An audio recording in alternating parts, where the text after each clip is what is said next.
Siapa yang pantas disebut paling Pancasilais?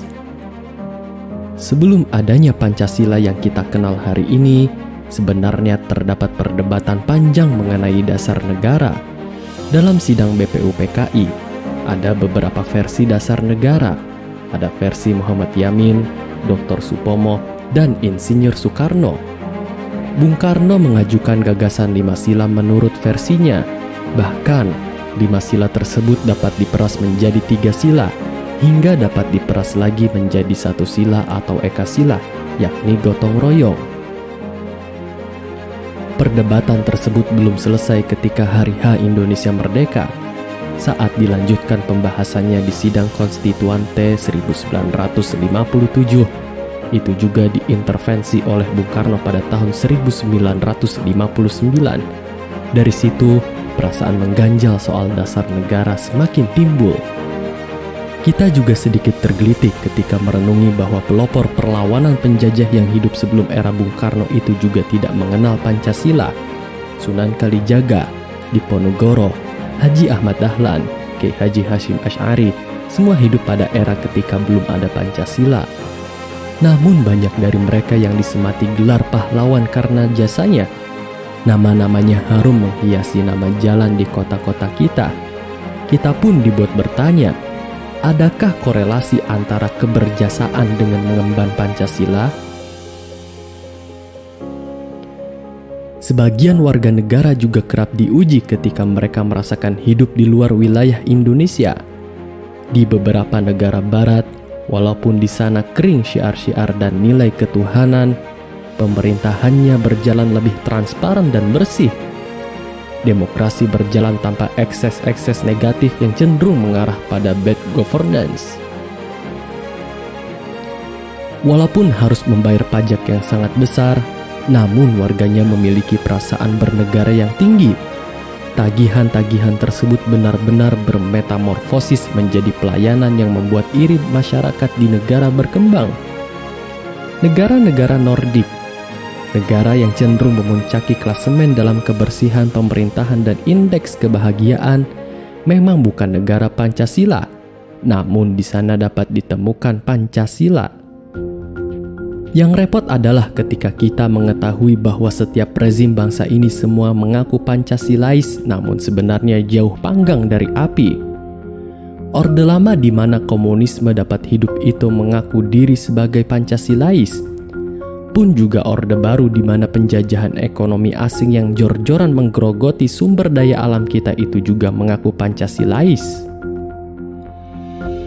Menariknya lagi, rezim Orde Baru mencap paham komunisme yang berkeliaran bebas di masa Orde Lama itu sebagai paham yang bertentangan dengan Pancasila lewat ketetapan MPR pada tahun 1966.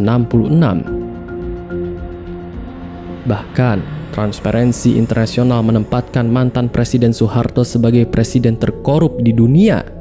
Di era Presiden Megawati, ada kasus BLBI yang melibatkan uang negara ratusan triliun yang ditengarai disalahgunakan. Di zaman SBY, ada kasus Senturi yang melibatkan 6,7 triliun uang negara. Di tahun-tahun selanjutnya, kasus besar seperti Jiwasraya pun bahkan masih terdengar. Berbagai mega skandal tersebut memang sudah berlalu, namun hari ini tak sedikit pihak yang meragukan tuntasnya pengusutan kasus-kasus tersebut. Data Kemendagri menyebut, sejak 2005 hingga 2014 ada 3.169 anggota DPRD yang tersangkut kasus korupsi. 5 tahun kemudian, data ini bertambah 254 orang. Bahkan, survei Global Corruption Barometer yang dirilis Transparency International Indonesia pada 7 Maret 2017 menempatkan DPR sebagai lembaga paling korup. Sedangkan soal performa, jangan ditanya. Dalam berbagai rapat paripurna, jumlah anggota dewan yang tidak hadir cukup istiqomah dengan angka 290 dalam rapat pada 13 Januari 2020. 272 dalam rapat 27 Februari 2020. Bahkan yang terbaru pada 18 Juni 2020, rapat tidak dihadiri oleh 287 anggota. Meski memenuhi quorum, namun setidaknya dapat memberi gambaran betapa mereka telah mencederai amanat dari rakyat. Bagaimana dengan hukuman atas kasus korupsi? Di tahun 2018, Indonesia Corruption Watch mencatat rata-rata hukuman di 3 tingkat pengadilan adalah 2 tahun 5 bulan. Berbagai kasus akhirnya membuat rakyat skeptis bahwa pengadilan hukum hanya isapan jempol belaka. Bahkan tak sedikit juga yang berpikir, jika menjadi pejabat adalah cara paling instan menjadi kaya.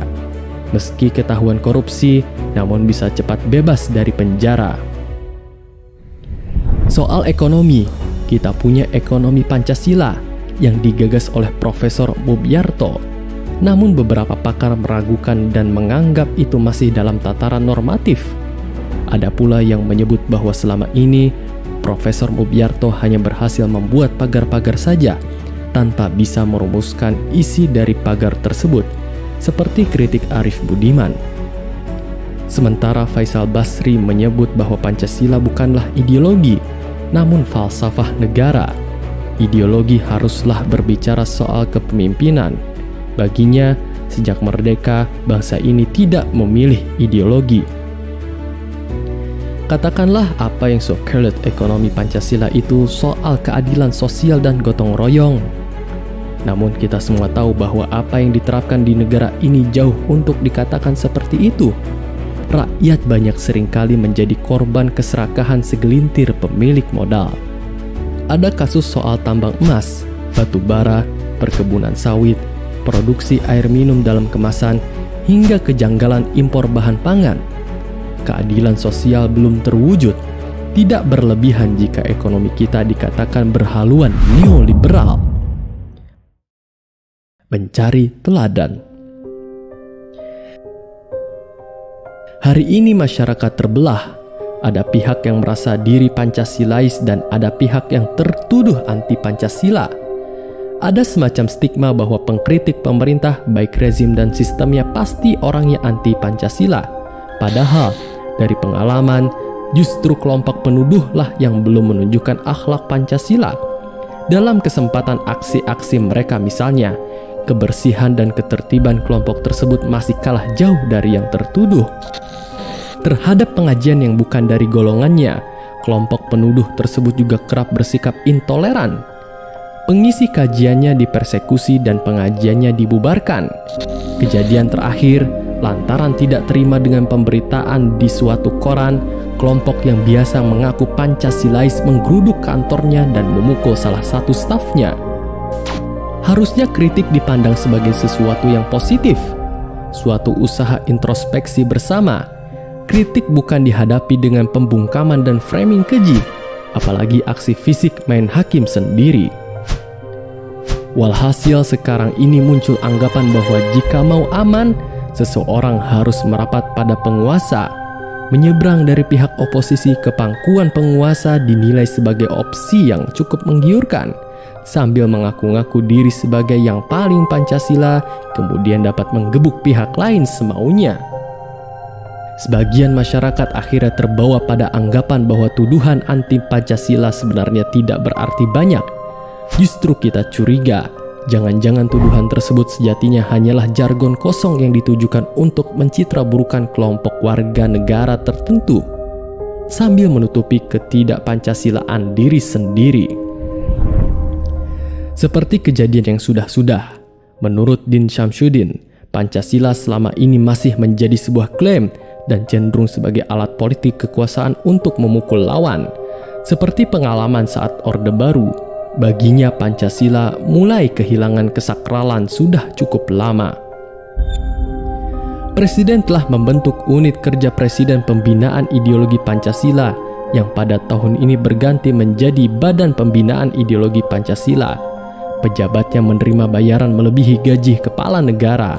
Harapannya, badan tersebut dapat mengokohkan kembali jati diri bangsa supaya semakin Pancasila. Namun sebenarnya, hal yang lebih penting adalah keteladanan Pancasila. Tanpa keteladanan, ajaran apapun akan sulit diterima. Jika para elit hanya mempertontonkan kezaliman terhadap kaum elit dan konflik horizontal antara saya Pancasila dengan yang anti Pancasila terus berlanjut, wajar saja Pancasila terus dipertanyakan. Pancasila terus diuji dan rakyat terus menilai. Penilaian rakyatlah yang menentukan masa depannya, karena bagaimanapun kekuasaan sejatinya ada di tangan rakyat.